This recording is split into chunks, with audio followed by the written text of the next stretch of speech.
We're out on the bank today to do something a little bit different. We decided to come to Shelt Hill Fishery to do a bit of waggler fishing. I've decided to leave the poles at home today and have a go on the waggler, because sometimes the waggler can outfish the pole on any venue.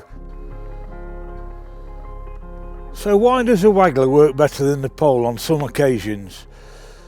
With it being winter, the water's a lot colder and clearer, so you haven't got to worry about the pole spooking them over their heads. You can search your peg out a lot better with the waggler. You can cast past your bait 2 or 3 yards if you want to. You can come shorter, you can come left or right, and you're just going to search your bait out and you pick off more fish. As you've caught a few fish and then they suddenly back off, you can go 2 or 3 yards past your feed and you'll pick them up again, and you'll just keep moving the fish about around your peg.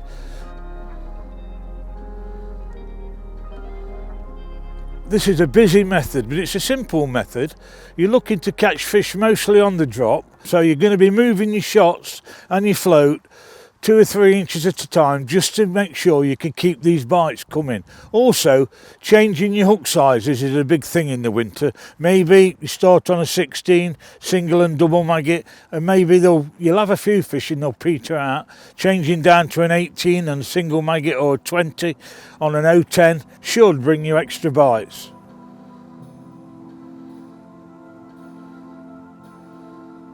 Always bring a selection of wagglers with you.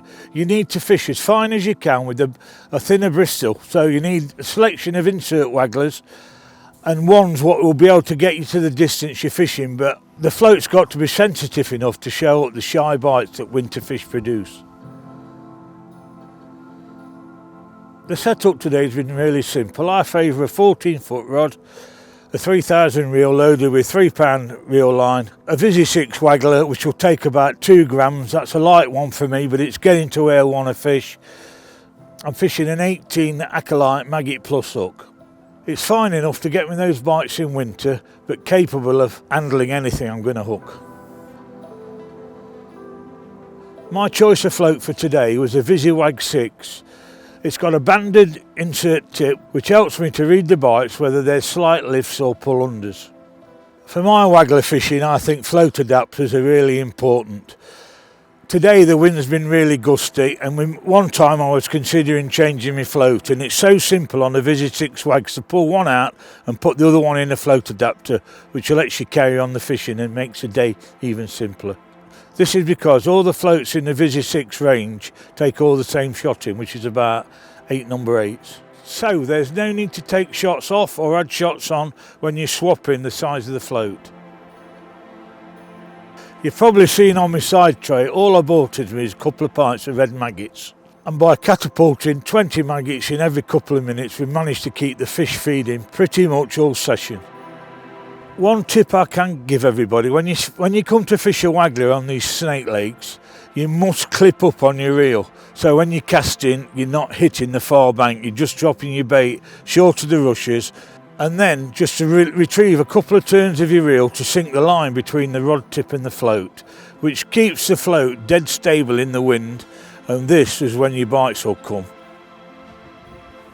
I'm going to show you how simple this method is to fish now. I'm going to cast straight out in front of me. I'm clipped up so I can't hit the rushes. 2 winds, my float's on my bait, settled, and I'm fishing straight away.